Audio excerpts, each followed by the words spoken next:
KTR quash petition పై హైకోర్టులో విచారణ కొనసాగుతోంది. ఏసీబీ తరపున ఏజీ సుదర్శన్ రెడ్డి వాదనలు వినిపిస్తున్నారు.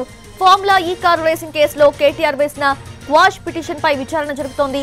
కేటీఆర్ తరపున ఇప్పటికే supreme court senior lawyer Siddharth Dave వాదనలు వినిపించారు. కేటీఆర్ పై నమోదైన సెక్షన్స్ ఆయనకి వర్తించవని కోర్టుకు తెలిపారు లాయర్. ఫార్ములా ఈ కార్ రేసింగ్ కోసం బదిలీ అయిన 55 కోట్ల డబ్బు ఎఫ్ఈఓకు చేరిందన్నారు. అందులో ఎక్కడా కూడా అవినీతి జరగలేదన్నారు. ఎన్నికల కోడ్ కి ముందే ఫార్ములా ఈ కార్ రేస్ అగ్రిమెంట్ జరిగిందని, కనుక ఎన్నికల కోడ్ కూడా వర్తించదని వాదించారు. పాలసీ నిర్ణయాలకు మాత్రమే ఎన్నికల కోడ్ వర్తిస్తుందని కోర్టుకు తెలిపారు లాయర్.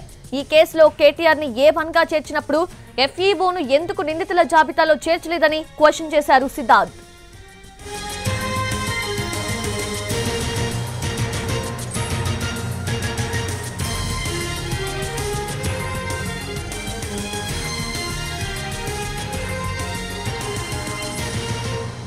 అయితే ఎఫ్ఈఓతో అగ్రిమెంట్ చేసుకున్నారు, కానీ దాని ద్వారా ఎలా లాభాలు వస్తాయో చెప్పలేదని వాదించారు ఏజీ సుదర్శన్ రెడ్డి.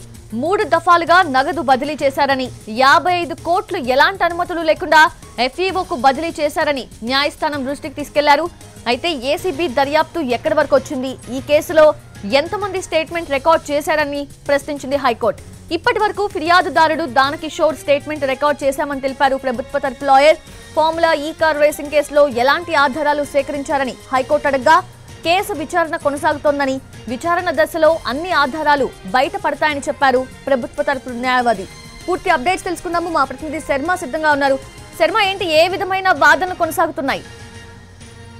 కేటీఆర్ తరఫున సిద్ధార్థ్ దవే ఏవైతే ప్రశ్నలు లేవలెత్తారో అవే ప్రశ్నలను హైకోర్టు న్యాయమూర్తి ఏసీబీ తరపున వాదిస్తున్న అడ్వకేట్ జనరల్ ను సంధిస్తున్నారు. అంటే నిబంధనలను ఏ రకంగా ఉల్లంఘించారు, ఏ నిబంధనలు ఉల్లంఘించారన్న దానికి మీ దగ్గర ఉన్న సమాధానాలు ఏంటి అనేటువంటి మొదటి ప్రశ్నకు ఏజీ ఇచ్చినటువంటి సమాధానం, హెచ్ఎండిఏ ఎఫ్ఈఓకు డబ్బులు 55 కోట్లు బదిలీ చేసింది. బదిలీ చేసినటువంటి హెచ్ఎండిఏ ఇందులో ఎక్కడ కూడా పార్టీ కాదు. అంటే దానికి సంబంధించినటువంటి అగ్రిమెంట్ లో జరిగినప్పుడు ఎక్కడ కూడా హెచ్ఎండిఏ పార్టీ లేదు. దానికి ఈ ఫార్ములా ఈ కార్ రేసింగ్ వ్యవహారానికి సంబంధించి ఎటువంటి సంబంధం లేదు. మరి సంబంధం లేని హెచ్ఎండిఏ ద్వారా 55 కోట్లు చెల్లించడం అన్నది నిబంధనలకు విరుద్ధమే కదా అనేటువంటి సమాధానాన్ని ప్రస్తుతం అడ్వకేట్ జనరల్ ఇచ్చారు. అలాగే ఫార్ములా ఈ కార్ రేసింగ్ వ్యవహారానికి సంబంధించి అగ్రిమెంట్ చేసుకున్నారు, కానీ దాని ద్వారా ఎలాంటి లాభాలు వస్తాయి అన్నది చెప్పలేదు. కేవలం హైదరాబాద్ ఇమేజ్ ను, బ్రాండ్ ఇమేజ్ ను పెంచుతామని చెప్పారు. మరి బ్రాండ్ ఇమేజ్ ద్వారా ఎన్నో రకాల ప్రయోజనాలు హైదరాబాద్ కు చేకూరుతాయని మాత్రమే చెప్పారు. కానీ ఆ ప్రయోజనాలు ఏ రకంగా ఉంటాయి, ఆ ప్రయోజనాల ద్వారా ఎంత ఆర్థికమైనటువంటి లబ్ధి చేకూరుతుందనేటువంటి విషయాన్ని మాత్రం అందులో చెప్పలేదు అనేటువంటి విషయాన్ని కూడా ఏజీ సుదర్శన్ రెడ్డి చెప్పారు.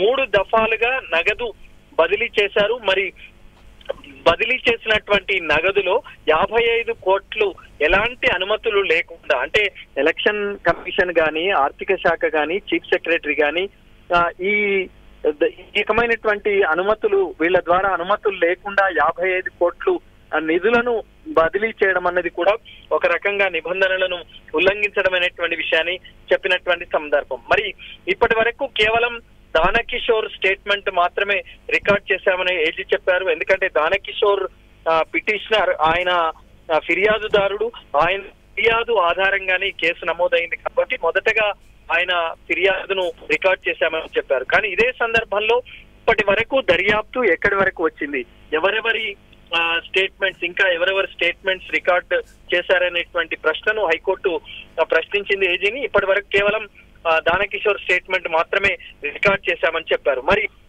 ఇదే సందర్భంలో ఫార్ములా ఈ కార్ రేసింగ్ కేసులో ఎలాంటి ఆధారాలు సేకరించారు అనేటువంటి విషయాన్ని కూడా న్యాయస్థానం ప్రశ్నించింది. ఇంకా కేసు విచారణ జరుగుతోందని, విచారణ దశలో అన్ని ఆధారాలు బయటపడతాయని కూడా ఏజీ ఈ సందర్భంగా హైకోర్టుకు చెప్పినటువంటి సందర్భం. మరి నిబంధనల ఉల్లంఘన పైనే ప్రస్తుతం విచారణ అన్నది కొనసాగుతుంది. ఏ రకమైనటువంటి నిబంధనలు ఉల్లంఘించారు, ఆ నిబంధనలు ఉల్లంఘించడం ద్వారా పిటిషనర్ ఎవరైతే ఉన్నారో, కేటీఆర్ ఉన్నారో, ఆయనకు ఏ రకంగా ఈ నిబంధనలు ఉల్లంఘించారనేటువంటి కేసులు ఏవైతే సెక్షన్లు నమోదు చేశారో ఎలా వర్తిస్తాయనేటువంటి ప్రశ్నను న్యాయమూర్తి ప్రశ్నిస్తున్నారు ఏజీ. దానికి సంబంధించినటువంటి సమాధానాలు ప్రస్తుతం ఏజీ నుంచి వస్తున్నాయి. ఇంకా ఎంతసేపటి వరకు కొనసాగే అవకాశం ఉంది ఈ విచారణ వాదనలంతా కూడా శర్మ? ఏసీబీ తరపున ఏజీ వాదనలు వినిపిస్తున్నారు. ఆయన ఇంకో అరగంట 40 నిమిషాల పాటు వాదనలు కొనసాగించే అవకాశం ఉంటుంది. ఆ తర్వాత మళ్ళీ దానకిషోర్ కూడా ఇందులో ప్రతివాదిగా ఉన్నారు కాబట్టి ఆయన తరపు లాయర్ కూడా వాదనలు వినిపించిన తర్వాత మరి న్యాయస్థానం వాదనలు అన్ని విన్న తర్వాత ఏం నిర్ణయం వెల్లడిస్తుంది అనేటువంటిది మనం చూడాలి. Soujanya. S Sharma, thanks for the updates.